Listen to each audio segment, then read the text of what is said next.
अस्सलाम वालेकुम जी। आज हमारे पास है लेक्चर नंबर 14 जहाँ पे एग्जाम्पल नंबर 9 यहाँ पे हम सोल्व करने जा रहे हैं। लेक्चर नंबर 13 में भी हमने इम्प्लीसिट मेथड यूज़ किया था और लेक्चर नंबर 14 में भी हम इम्प्लीसिट मेथड को यूज़ करेंगे।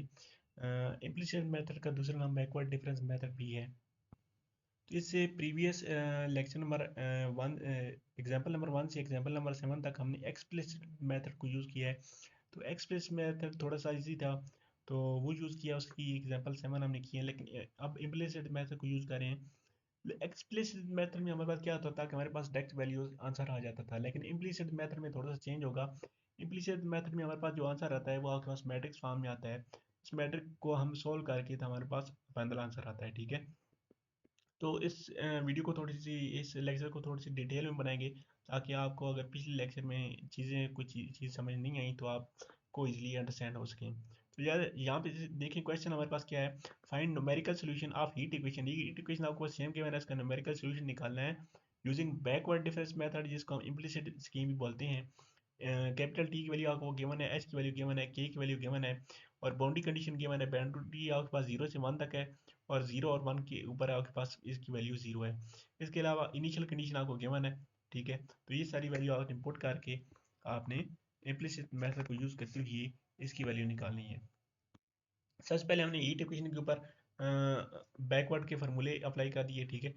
बैकवर्ड के फार्मूले यहाँ पे अप्लाई करेंगे क्योंकि इम्प्लिसिट मेथड है तो हम बैकवर्ड के फार्मूले यहाँ पे यूज़ करेंगे। एक्सप्लिसिट होता तो हम फॉरवर्ड वाले फार्मूले यहाँ पे यूज़ करते, ठीक है। तो ये दोनों फार्मूले यहाँ पे लेके और इनकी वैल्यू आपने पुट की है हीट इक्वेशन में, तो ये आपके पास इक्वेशन आ गई है। इसको थोड़ा सा मजीद सिंप्लीफाई किया है तो इक्वेशन नंबर 1 आपके पास आ चुकी है। तो अगर आपने एक्सप्रेसिव मेथड आपने देखे हैं तो आपको इक्वेशन नंबर 1 तक बनाने में कोई मसला नहीं होगा। तो अगर आपने वो लेक्चर नहीं लिए तो आप काइंडली पहले उन लेक्चर को ले ताकि आप ये क्वेश्चन नंबर 1 आपको समझ आ जाए कि आपने ये क्वेश्चन नंबर 1 कैसे बनानी है। अब यहाँ पे हमने हमारे पास एच की वैल्यू गिवन है, के की वैल्यू गिवन है, इनिशियल कंडीशन और फाइनल कंडीशन हमें गिवन है, ठीक है। इनिशियल बाउंड्री आपके पास 0 है, फाइनल बाउंड्री आपके पास 1 है। तो यहाँ से आप एन की वैल्यू निकालेंगे। एन की वैल्यू आपके पास फॉर्मूला होता है B minus A divided by H, तो वो आपके पास 5 आ गई। इस तरह एम की वैल्यू निकालेंगे, वो आपके पास होती है capital T minus T not divided by के, तो ये आपके पास 25 आ गई। तो ये वैल्यू हमने क्यों निकाली, क्योंकि आपके पास आई इक्वल होता है एन माइनस 1, तो आई आपके पास आ गया 4।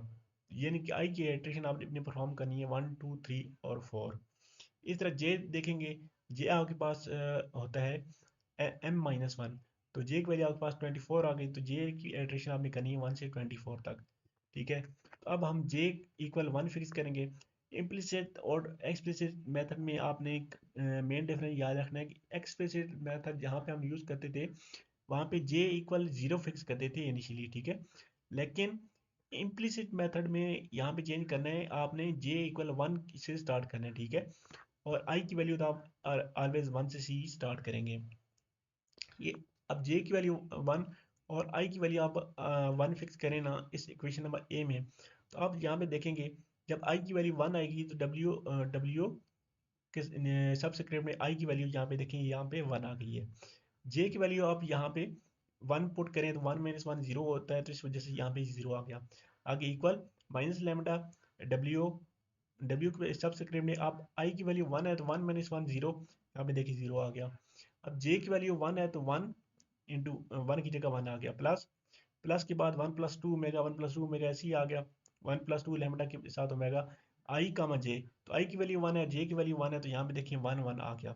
आगे माइनस साइन लेमडा है, ओमेगा है, उसके बाद आई की वैल्यू 1 है और जे की वैल्यू 1 है, तो 1 प्लस 1 यहाँ पे 2 आ गया और जे की वैल्यू 1 है तो इस वजह से यहाँ पे 1 आ गया, ठीक है। ये इक्वेशन बन गई जब आपने जे की वैल्यू 1 फिक्स की और आई की वैल्यू भी 1 फिक्स की है, ठीक है। तो ये इक्वेशन हमारे पास यहाँ पे लिखी हुई है। अब आई की वैल्यू 2 फिक्स करें और जे की वैल्यू आप 1 ही फिक्स करें तो आपके पास यही सारी इक्वेशन आ जानी है, ठीक है। उसके बाद आई की वैल्यू 3 फिक्स करें और जे की वैल्यू 1 फिक्स करें तो आपके पास ये इक्वेशन आ जानी है।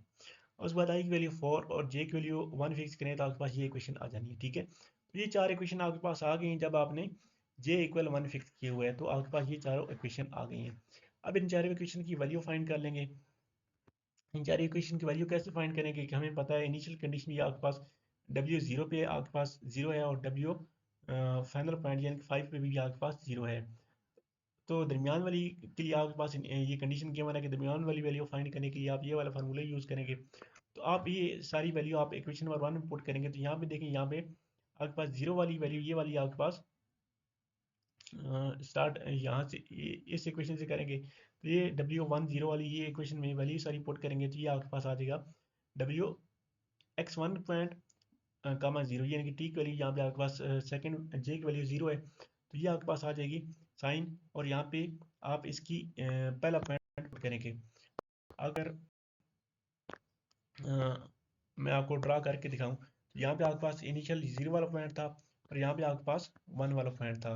दरमियान में आपने 0.2 की डिफरेंस के साथ चलना है। यहाँ पे आपके पास 0.2 आ गया, यहाँ पे 0.4 आ गया, यहाँ पे 0.6 आ गया, यहाँ पे 0.8 आ गया। ठीक है, ये आपके पास आ गया x1, x2, x3 और x4।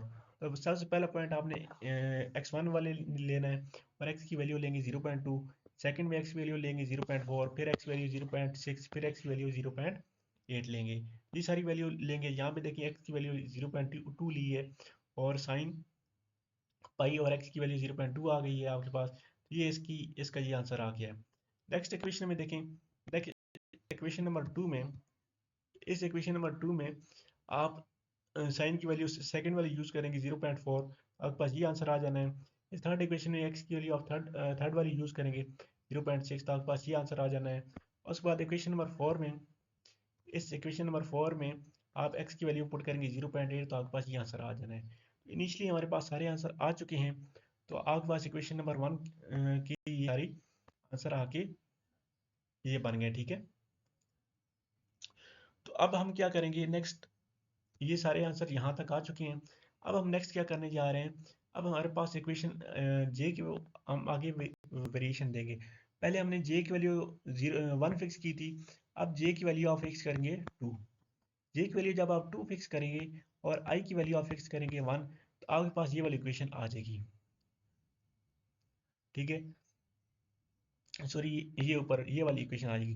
जब आई की वैल्यू आप 2 फिक्स करेंगे तो ये वाली इक्वेशन आएगी, आई की वैल्यू 3 फिक्स करेंगे तो ये वाली इक्वेशन आएगी, आई की वैल्यू 4 फिक्स करेंगे तो आपके पास ये 4 इक्वेशन आ जाएंगी। ठीक है, ये चारों इक्वेशन आपके पास आ गई हैं। ठीक है, ये चारों इक्वेशन की मदद से आपने ये एक मैट्रिक्स बना लिया है। ठीक है,